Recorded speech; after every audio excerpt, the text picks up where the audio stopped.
Geeks with Beards.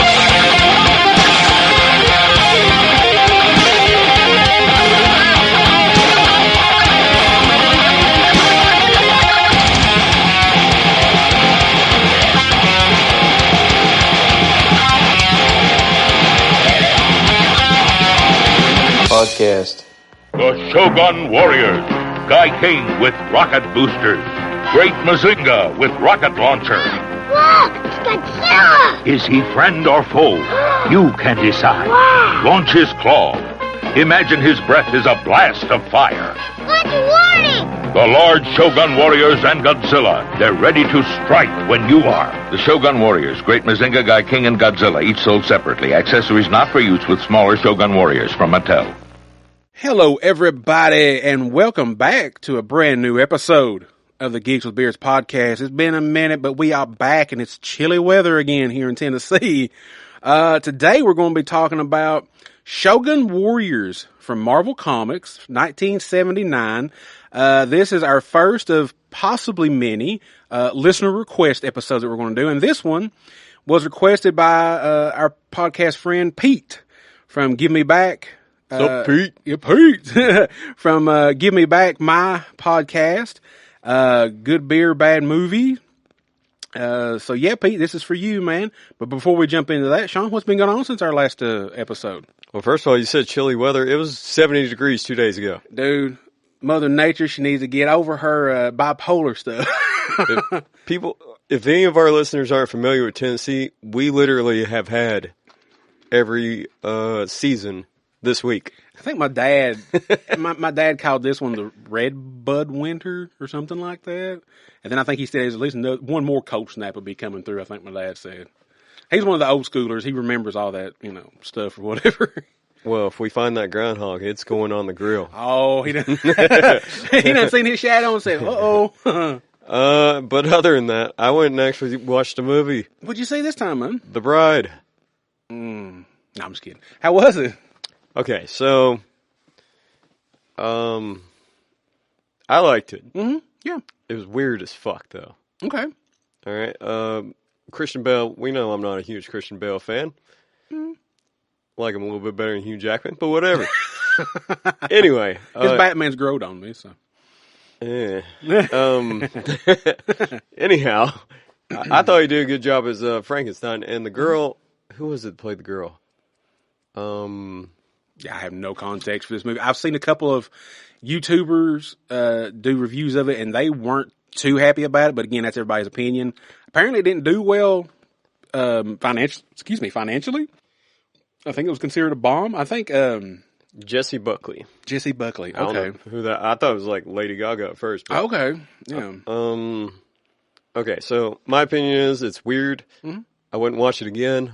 Okay. But I enjoyed the actors. They did really good in it. Okay. Is it like a kind of a modern telling of the Bride of Frankenstein story? Okay, so spoilers. It's like you're inside the mind of Mary Shelley, because that's how they start the movie. Oh, okay. So she's thinking of the story of the bride, and okay. So throughout the movie, it's almost like she possesses the person playing the bride. Okay. It's weird.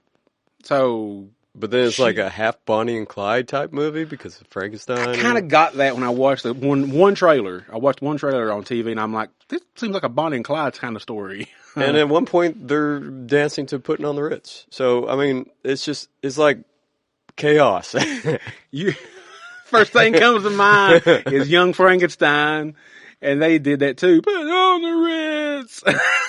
I didn't know that, but that makes I'm about to tell, because I went with my friend and I asked her what she thought of it, and this is what she said. She said it was decidedly feminist, what she liked. Yep. The original Bride Frankenstein never really spoke. Mm-hmm. This one talked a lot, and she did. Mm-hmm. And she made sure she was heard. So it's a very feminist-driven movie. Well, yeah, and that was intentional. Maggie Gyllenhaal, that was her intention to make it feminist-like or whatever. So, I love that part of it. That was her intention, because I did see a small snippet of an interview that she did or whatever, because she's a director of it, I think, right? Yes. She's a director of it. Mm-hmm. If anybody don't know who she is, she was in The Dark Knight. She took over Katie Holmes' role That's right. Yeah, she took over Katie's No home wonder run. Christian Bale's in this movie. You probably, yeah. And she's Jake Gyllenhaal's sister. Okay, he was in the movie too. So it's an actor family that she's from. So Nepo baby, maybe, maybe I don't know, but yeah, I remember she personally she said that was her intention, was to make it definitely feminist for sure. Yeah. So. I mean, if they would have cut out like the crazy ass parts, it'd been a great, perfect movie. I thought, but so definitely. It's something you got to pay attention to. You can't just go into it just thinking it's like a monster movie. It's got layers to it. It's not a monster movie. Yeah, it's definitely. It's got references. It's got skin, like a monster skin to it, but yet there's more to it than that, though. Right? Yeah, because like this takes place like he's already been Frankenstein's monster for like 100 years. It looked like it was what, like a 30s, 40s era? Yeah. Okay. Which it plays really well into it because like he's obsessed with this actor. I'm telling this whole fucking movie. That's fine. That's fine, man. Nobody's gonna watch it. Maybe not. I don't know. He's obsessed with this actor who sings and dances, so he goes to the movie every single night. Okay. And he starts getting lonely. He's like, I need a chick. And then he goes to the doctor that knows this stuff, and he's like, I need you to make me a girl. Okay. So they pick up this dead girl who was in the middle of a mob investigation, undercover. Okay. And they feed her all these, like, he tells her all these lies about how they were. Oh, they lied to her about how she got dead and reborn. Gotcha. Okay. I mean, it does sound interesting. I probably won't ever watch it, but it does sound interesting. You need to at least watch it once. Once? Okay. Yeah. He's pointing at me. Tell me I need to. Yeah. Other than that, I've got 2 more shows with my band. Yeah, man. Yeah. And then I'm retiring from that, and then I'll focus on. I'm actually going to spend more time on the podcast. No. You do a good job, man. You've got a lot in your life, man. The band and just work and everything else. It's, I think we do a great job of what we do here, man. And the listeners understand. They understand life, man. So. And I also am making a dedicated organization for our suicide awareness stuff too. So. Hell yeah, man. Which that just is usually around September. So yeah, that's definitely something that needs to be put out there more. But yeah, what have you been up to? Let's see. I watched. Did I watch something? Yeah, I watched the movie. Not as deep as yours, but I watched it. I watched the not new. as batshit crazy. Yeah, Well, no, it's kind of crazy. I watched the new Deathstalker movie. I bought it at Walmart. It came out last year, I believe, and it's kind of a remake of a 1980s movie by the same name, Deathstalker. It's a sword and sorcery movie. I could not tell you a name of the actors other than Patton Oswalt plays the voice of like a little gnome magician creature or whatever. But it's a sword and sorcery movie. If anybody knows the original movie, you'll know what this one's kind of about. It's a little different than the original film. But I like it. I like sword and sorcery because I like Conan and He-Man and stuff like that. Have I watched anything else lately? Oh, I picked up, and I found this the other day at work too. I finally found on DVD full complete series of Lois and Clark and the New Adventures of Superman. I'm sorry. No, I love that show. It actually is a good show. I love that show. It's probably my favorite TV Superman, probably. No. Smallville. I know. This was my Smallville. This is what, 93? Yeah. I was 12 or 13 years old. So this was my Superman for TV, that I watched. Cause before that, only Superman I remember watching before that, cause I hadn't watched Christopher Reeves yet, I don't think at this time. That's so weird, you being an 80s kid. Well, see, my thing was the cartoons. It was the Super Friends, Superpowers. Mm-hmm. That was my Superman introduction. Reeve, I may have seen it in glances on TV, but I never actually fully sat down and watched the full movie until like my later teens. And it would have been on TV that I would have seen those. But before that, it was either Super Friends, Superpowers cartoon, and then it was this TV show. That's crazy. Yeah, I know. Maybe a little here and there again. Maybe I would have seen glimpses of George Reeves' Superman show, maybe on like Nick at Night or something like that, maybe here and there, Mm-hmm. But I've been watching a little bit of that, catching back up on that. It's 90s, 90s TV, but 90s TNT, baby. Actually, it was originally on ABC, I think. Was it? Yeah, I think so. If I remember right, I'll double check on that. But I think it was originally like ABC. So I remember it coming on like before wrestling. I do too. Yeah, it would come on TNT. Yep, sure would. Terry Hatcher, Dean Cain. yeah, whatever with Dean Cain, I don't care. It doesn't ruin my happiness of his Superman. I think he did a great job. You gotta judge the art, not the person. Exactly. I put same as Kevin Sorbo, his Hercules. I love his fucking Hercules series from the 90s. Whatever now, I don't care. It does not ruin my enjoyment of their art. Oh, did you see Ronda Rousey's going to be fighting Gina? Yeah, she's going to be fighting Gina Carano. Yeah. Dude, when I first seen that, at first I thought it was UFC, and then no, it's not UFC, because Ronda's like, oh, UFC sucks, they didn't take care of us, and blah, blah, blah. And then I seen, like, Jake Paul's dumbass standing up on stage with him. I'm like, what the fuck, whatever. Break his jaw again. And I was like, whatever. I was telling my friends, like, we got to watch this fight. It's on Netflix. Yeah, apparently the way Gina was saying is, like, Ronda has been asking her forever for them two to go at it, to fight or whatever. I think when is it? Is it in May? Yeah. I think it's in May, something like that. Yeah, Netflix or something like that. I'm pushing for Gina. I kind of hope Gina wins the fight, but I love Gina. We'll see. Yeah, no, I'm not an MMA person, but just watching Gina in Star Wars and Deadpool, I like Gina, so we'll see what happens with that fight. But I'm like, all right, yeah, okay, man. I was like, whoa. Yeah, I think that's about it on that. So we'll jump into this, and I'll give a little bit of the history on the comic book after we get done covering it here. But this is Shogun Warriors #1 from 1979 by Marvel Comics. And on the cover it says, still only 35 cents. God, I wish comics books were 35 cents. No.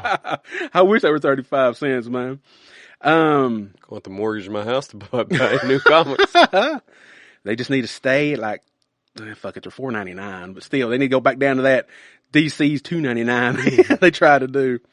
But we open in the outskirts of Tokyo, Japan, where two giant robots are fighting in a fierce battle. One warrior is Raiden, the first Shogun warrior, and the other is Rockcore, ROK-KOR. So that's how I'm going to say it, Rockcore. And he's an evil robot. Rockcore says, he says that, back, servant of good, you face Rockcore, and the day will be claimed in the name of evil. And this dude, Rockcore, is so cool looking.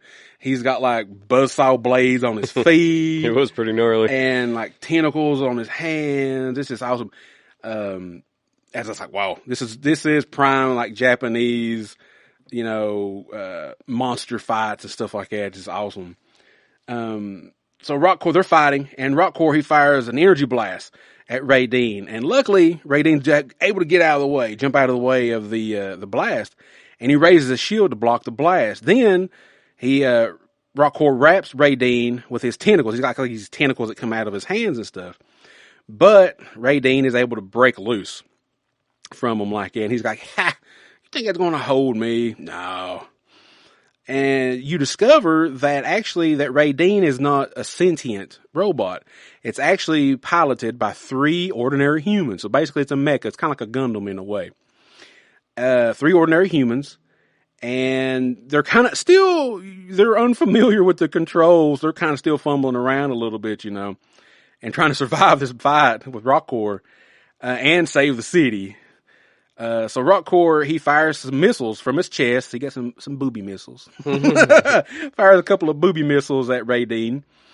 But he's able to deflect the missiles by firing what they call his Screamer Hawk anti-missiles. And it's really cool looking because the Raiden shoots it from, it's like his chest or his stomach, kind of his upper torso, and it does look like a hawk. It's in the shape of a hawk, and they're like, "Wow, it really does scream!" Like, yeah, it does. It does scream. Yep. As soon as they counter the attack on Rockcore, here comes another one. I mean, Rockcore is just boom, boom, boom. He's just keeps blasting with all different kinds of attacks, just trying to keep them on their toes. But Raiden, he gets knocked down. And then he counters by basically, if you remember, this is my Transformers brain.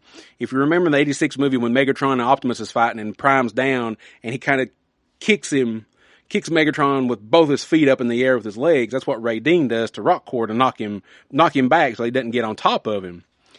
So he does that, knocks him down, hits Rockcore in the face.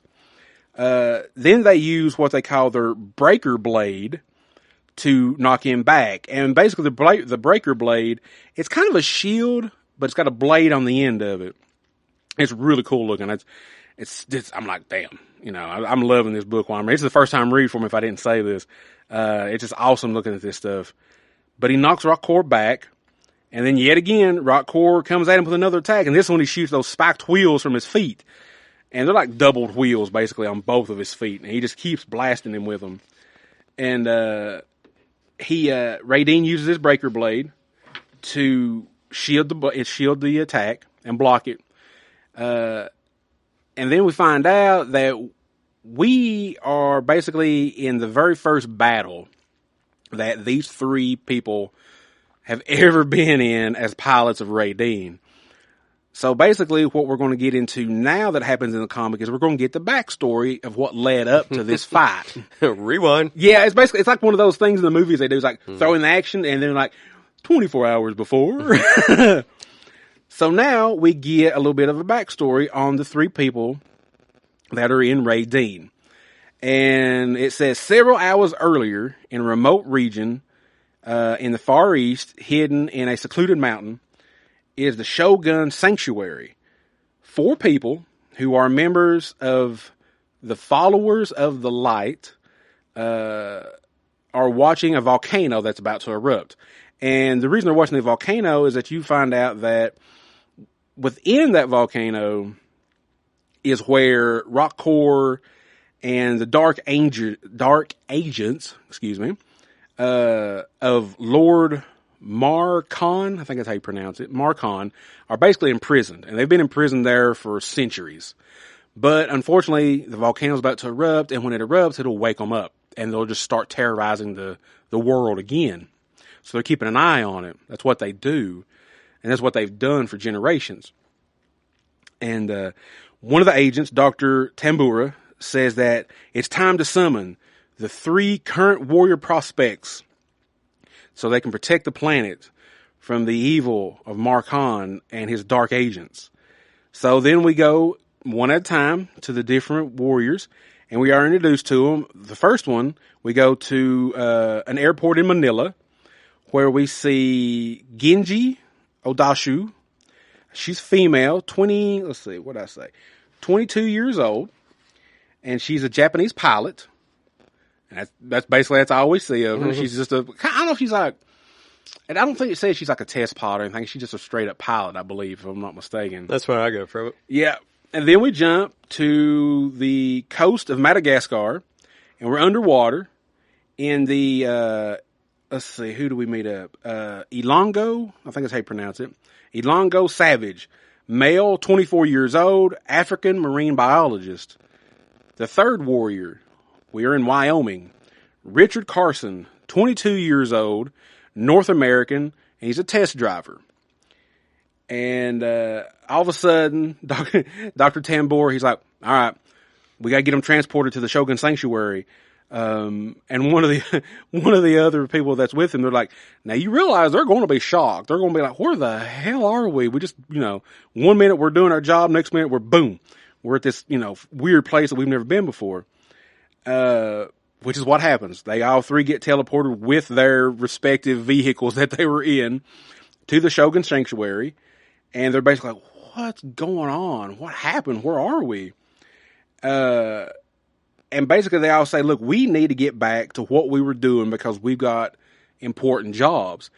Like Genji, basically, I think she said something about she had some kind of medicine or something that she was transporting. I think that she had to hurry up and get there.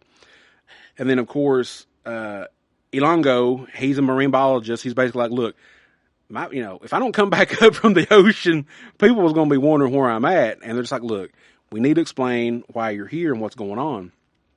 So Dr. Tambori explains to them that they were chosen to be the instruments of eternal good to fight against the evil forces of Lord Marcon. And they see a hologram, and I love in the book here when it says they view a hologram, and then it tells you, like in a little box below, it says 3-dimensional photographs. You're right. I get it. It was 1979, but I guess they're like, we might need to tell kids what a hologram is. Let them know what it is. So they're watching a hologram to learn of what is called the Chaos Wars. And the Chaos Wars basically began pretty much with the creation of Earth. And it basically tells them, it says, since the creation of Earth, it's been marked by evil.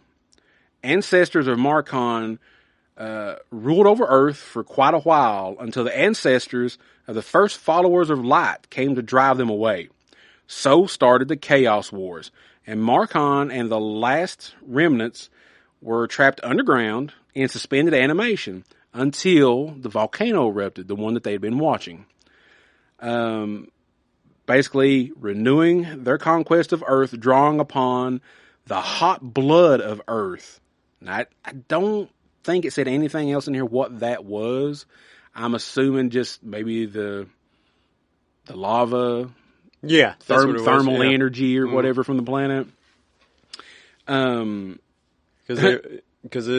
didn't they say something like they've foretold it or something? They were always worried about like it erupting or something. Yeah, because like I said, the followers of light, these are the descendants of like the original ones, because they were basically kind of like an alien race is what they are. That's what it was, yeah. Yeah, okay. And they had been charged with keeping an eye on that volcano because they knew that at some point it probably would erupt.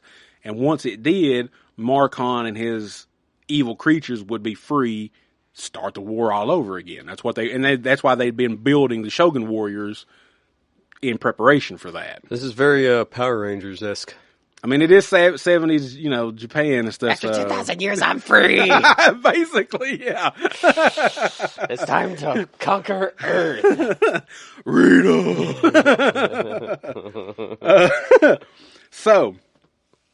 But it says, yes, the hot blood of Earth would be used to create monsters through perverted science and sorcery. So basically like black magic, stuff like that.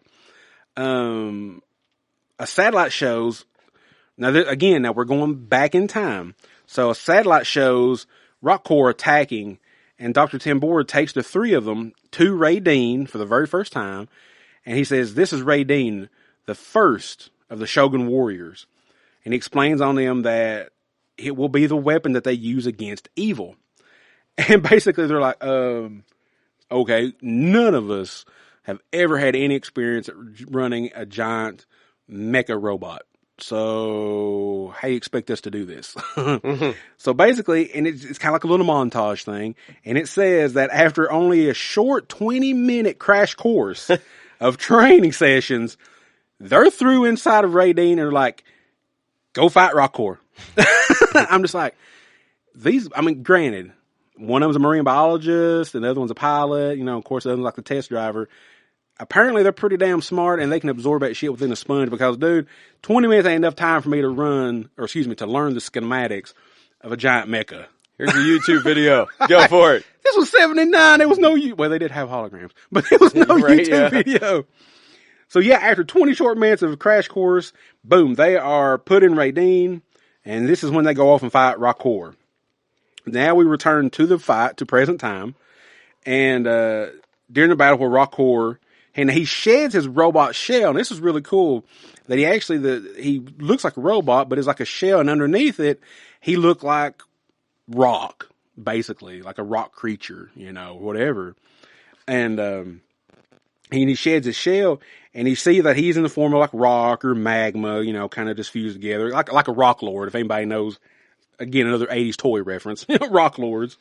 So then Raydeen and the pilots, they realize that they're a little bit out, they're a little bit out of their league, and that they need to return for more instruction. They're like, look, we're going to need more than 20 minutes of training here. Mm-hmm. So basically what they do, and it's, this is the first of 20 issue run that this book was, but they're just like, hey, they get back to the sanctuary and they're just like, hey, yeah, we kind of led Rock Corps into the mountains. He'll be lost there for a while. I'm like, how do you know he'll be lost there for a while? But they're like, yeah, he followed us into the mountains and we lost him and he's going to be just wandering around in the mountains for a while. So we're good. We're good for a little while. So Dr. Timbor, he's like, well, okay, since, you got him lost in the mountains, that gives us enough time for you guys to get further training. How much time, it doesn't say. 20 more minutes, maybe. We don't know. But we're getting toward the end here, and basically he says, henceforth, only one will pilot Ray Dean, for here is his brothers.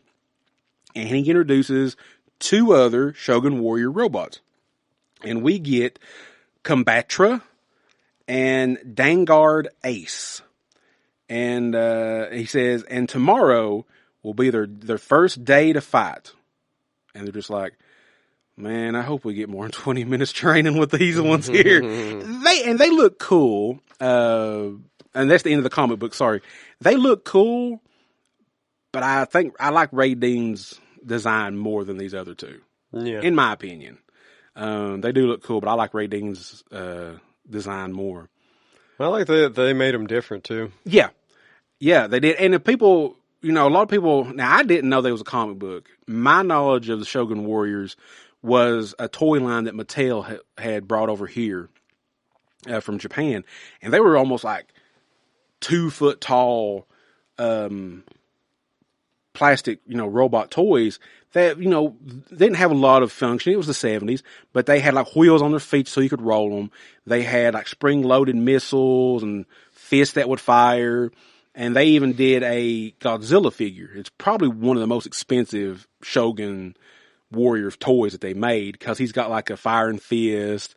He's got like a little lever on the back of his neck. It makes like a little flame come out of his mouth. They're highly collectible toys. You can get them on the secondary market, but you're going to pay hundreds of dollars for them. They're very, very expensive. Yeah. The original ones are very, very expensive. All right, so I know nothing of Shogun Warriors. I've heard of the name once before, like probably I said, from you. Yeah, besides toys, that's really the only thing I knew about them at the time. I didn't know him by comic books. Is it the same people that owns Godzilla owns this? No. It was just like a crossover type deal? Yeah. Okay. Let me read a little information here for a second, and then we'll get our thoughts on it. Again, coming from Wikipedia. It says that it was a fictional team appearing in comic books published by Marvel Comics. It's based on the Mattel toy line of the same name, which Mattel licensed from a Japanese toy company, Popey. A lot of people know Popey. They made a lot of different toys back in the day. And it was from February of 1979 till September of 1980, 20 issues. The writer was Doug Meonch, as we kind of learned the pronunciation, and Stephen Grant. The artist was Herb Trimpe and Mike Vosberg. And Mr. Meonch here, real quick on him, he's got a lot of history. I'm going to read just some highlights. He's noted to have worked on Batman for a while. He also is noted to be the creator of Moon Knight, Deathlock, Black Mask, Harvey Bullock, Electric Warrior, and Six from Sirius. He's also known for his critically acclaimed 8-year run on Master of Kung Fu. I don't know what that book is. So he was pretty credited writer at the time.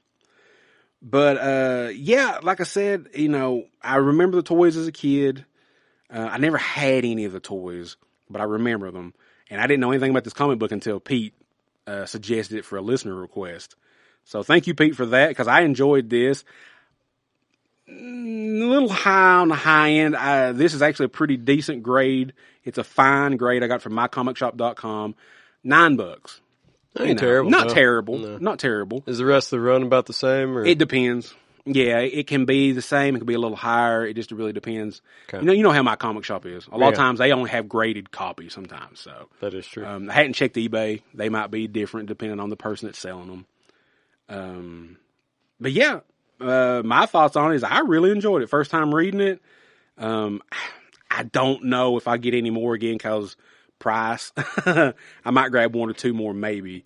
But definitely happy to have it in my collection. Like I said, thank you, Pete, for introducing it to us. And yeah, what was your thoughts on it, man? What did you think for first time reading this? Well, for a first listener request, I'm quite happy. It was something decent. Definitely, yeah. I would say it's not like my typical go-to stuff, but I'm not upset at reading it. It is actually pretty decent. Yeah. I mean, it's especially the first, for a 79 comic. Yeah. This is the first. I guess this would be our first Well, I mean, Transformers is a Japanese property, but I mean, besides that, probably a Japanese property comic we've read, I think, isn't it? Well, no, we did Sailor Moon. We did that manga, the Sailor Moon. Yeah. So we're trying to dip into it a little bit like that, We bounced around. So, yeah. But I enjoyed it. And the artwork was good. Yeah, the artwork was really good. It's got like that X-Men vibe. Well, it's Marvel. Yeah, 70s, 79 so. Marvel, yeah, for sure. Of course, Pete's got us a couple other requests he's got in there. And we've got a few other requests from other people. We're going to try to sprinkle them out, throughout the year and stuff. We don't want to try to just get rid of all of them at one time. We want to spread them out, But, yeah, I think that's about all I got, man. You got anything else you want to add to it? As far as this comic, no. Did they make, not comic related. Did they make like animated series or anything like that? Ooh, that's a good question, my man. That's a good question. Let me look that up real quick. And while you look that up, yeah. Also, we just uploaded a brand new Dan's Comic Corner Transformers number 26 today. Yeehaw! So I'm going to try to get better about putting those out weekly. Dude, you're fine, man. You're fine. And there is a awesome toy review we've done. I got it put together of Optimus Prime. I don't know if I say awesome. I fumbled on that one a little bit. A little bit on that one. Wow. You're not selling it to our viewers. Hey, man, transforming on camera ain't my thing. Excuse me. I don't think so. That's odd. This is just not something I'm finding right at the moment. I don't want to take up too much time on looking something up, but I don't think I'm finding anything at the moment, though. Probably, though, more than likely being a Japanese property. Due to Shogun Warriors being based on characters drawn from a wide number of Japanese TV shows, there was no specific cartoon produced. However, several of the characters featured in the toy line were featured in Jim Terry's Force 5 series. I don't know what that is. All right. So basically they were just a line. It was a line of toys. So they're generic. Well, no. no. Yeah, they're in everything else. We ain't got to make a TV show. Well, hell, dude. That's like how, basically, it's kind of how Transformers was. When Hasbro went to Japan and to Toy Fair and they saw these different toys, that's how they created Transformers. They pulled them from Diaclone toy line. They pulled them from, just micro change toy line. They basically put 2 or 3 toy lines together to make Transformers. That's why they don't scale. That's why there's like 300 different sizes in the Transformers toy line, because Hasbro took figures from different toy lines and put it together as one property. And that's why, you've got something like Omega Supreme that come from a different toy company. You've got Jetfire that come from Bandai. That's why they couldn't use him. The greatest Transformer of all time. Dude, Jetfire's amazing. That toy's awesome. Mm-hmm. But, the original Jetfire toy, they couldn't use him in any media, and that's why they had to rechange his look and call him Skyfire, because they were competition to Takara in Japan, because they were Robotech toys. So they couldn't do that. So it's done like that before, but it's good to know. I didn't know they wasn't a cartoon either, but good knowledge of. The Shogun Warrior Collection, each sold separately, made with die-cast metal, built for action. Voltus 5. You can launch his fists, switch him around, and he's an armored vehicle. Gaiking. You can aim him. Or take him apart to make the skull. The Shogun Tank, with the drill. Shogun Warriors, die-cast men and vehicles you can collect. Voltus 5, Gaiking, and the Shogun Tank, each sold separately, not for use with other Shogun toys. From Mattel. Okay, so on our next episode, we're going to go ahead and we're going to do another listener request. And this one is going to be from one of our Discord members, Argus Prime. And he has requested to cover IDW Beast Wars series. And I happen to have the first issue of that. It's the series from 2021. It was only 17 issues. It's toward the tail end of IDW's run with Transformers before they lost the publication license. But I got the first issue. I hadn't read it in probably since I bought it in 21. So again, it'll be another one of those first time reads for me again. But I love Beast Wars. We'll probably talk about Beast Wars that whole flipping episode besides the comic book, 'cause I love Beast Wars. But, so yeah, that'll be our next episode. Another listener request, Argus Prime's Beast Wars #1 by IDW. And, let's see, what else do I have? Oh, yes. If you would like to request anything, give us a review. Tell us how awesome we are, how less than awesome we are. How racist Dan is. I am not. But you can reach us. You can reach us on our email, geekswithbeardspod@gmail.com. We're on pretty much all podcast platforms, so please give us a review, especially on Apple and Spotify. Spotify, you can give us a 5-star. Apple, I think you can actually write out something. Spotify, you can give comments now, too. You can do comments. That's right. Yep. So give us those. Yeah. On Apple and Spotify, please give us, 5 stars of what you believe we deserve. Comment, we love criticism, it helps us get better at what we do, We got a YouTube channel, like Sean just said, where our audio episodes are uploaded for your listening pleasure. We have toy reviews videos up. My Comic Corner videos are up where I'm about 7-8 minutes. I'm trying to get it within that time limit where I talk about the current comic books that I'm personally collecting. So yeah, it will be only specific titles, but I think I've got some good. I've looked at the reviews and stuff, and I think it's coming along pretty well. I think fans are liking it. Yeah, it's getting pretty good reception. I think our listeners and stuff, and I've had a few comments on there by Pete and a few other people. So thank you all for that, and I really appreciate it. I didn't know if you guys would like listen to this old voice talk for 8 minutes about a comic book, but I think you guys are enjoying them, and I really appreciate that very much. I mean, it's less than the hour punishment you put me through. Look ahead now. Damn it. Oh, yeah. We also got an Instagram page. We also got a Facebook page. Again, on our post some toy pictures, post some comic books. Let us know what your favorite characters are and tag us and stuff you want us to look at. Yeah, and talk about. Sure. Tag us and stuff like that. If any other podcasts out there that, tag us in some other podcasts out there that stuff we might want to listen to or whatever, Try to build the community, try to build the family if we can, Dan's a podcast whore. He'll go on any podcast if you ask him. Speaking of which, this past Sunday, as of this recording, I was on J-Man's YouTube channel, and we were talking about the 1987 Masters of the Universe movie. For almost 3 hours, we were talking about that movie. Now, is that the same one you did where you talked about the first season of He-Man? Yes, yeah, J-Man, yeah. Every Saturday, until the foreseeable future, he is doing Masters of the Universe content. And it's alternating between the mini comics and the original animated series from the 80s. But this past Sunday, and it's already up. It was a live stream. It's up for you guys to watch it on J-Man's channel, a few other channels. But we covered the 87 Master Universe movie with Dolph Lundgren and Frank Langella. I'll have some links in the comments of this. Awesome discussion. I love that movie. Awesome discussion. And also, if everything goes smoothly, later today, I will hopefully be on Bad Movies, Worst People, talking about it once again, Master of the Universe 1987, with Derek, Jack, and Whitney. So I'll let you know how that goes on our next episode. I'm excited to talk about the movie twice, because I just love that movie. So you're a he-whore. I mean, the new movie's coming out in June. So anytime Is it actually coming out? Yep. June 5th. June 5th. The new movie will hit theaters June 5th. All right. We're going to have lots of stuff to talk about this year. I'm waiting on the new toys, man. I'm waiting on the new toys. Speaking of new toys real quick, then I'll shut up and we'll get out of here.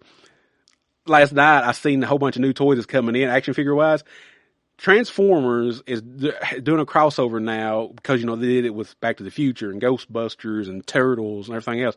Now they're doing crossovers with the NFL. To where they're making robots that will transform into the football helmets of professional football teams. I saw a Pittsburgh Steelers character and a Dallas Cowboys character of a toy last night at work. I don't remember the names of them, but they transform into Pittsburgh Steelers football. Why are we not looking at it right now? Because I didn't want to buy it. I don't care about football. There was nothing that went harder than the Cowboys in the 90s. See, I know. You have to get one for that. Maybe I will. Maybe. I don't know. Put like a number 22 or number 8 on there or whatever. We'll start reviewing that. I might do that, actually. It might be a new toy review one of these days. That would be a good one. It would be awesome. But yeah, I want to shut up. So Sean don't got to listen to me no more. Hours up. Hours up. All right, guys. But in all seriousness, we love you guys. Thank you guys for your support so much. And next episode, Beast Wars #1 from IDW 2021. Have a good one, guys. Goodbye. Up in the sky, look! It's a bird! It's a plane! It's Geeks with Beards.